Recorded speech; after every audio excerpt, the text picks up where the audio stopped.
Among the numerous faults of those who pass their lives recklessly and without due reflection, my good friend Liberalis, I should say that there is hardly anyone so hurtful to society as this, that we neither know how to bestow or how to receive a benefit or favour.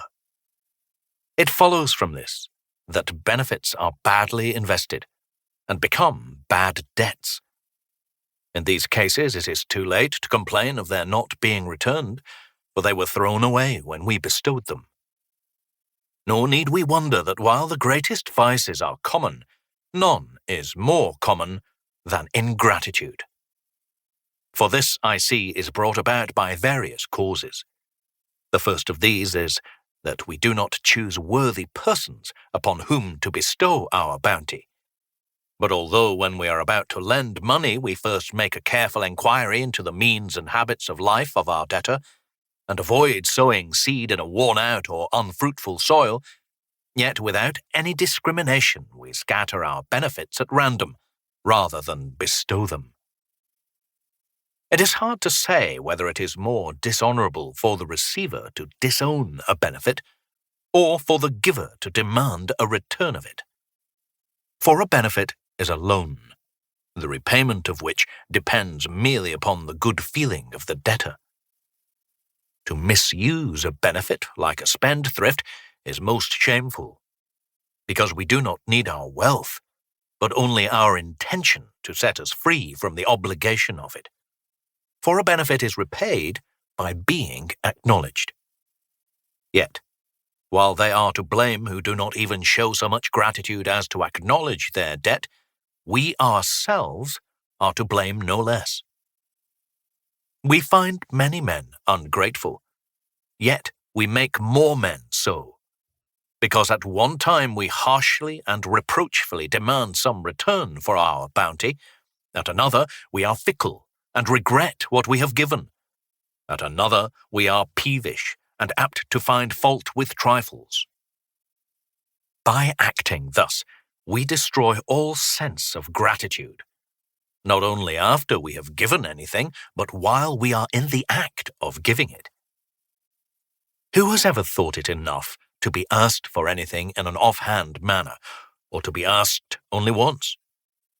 Who, when he suspected that he was going to be asked for anything, has not frowned, turned away his face, pretended to be busy, or purposely talked without ceasing, in order not to give his suitor a chance of preferring his request, and avoided, by various tricks, having to help his friend in his pressing need?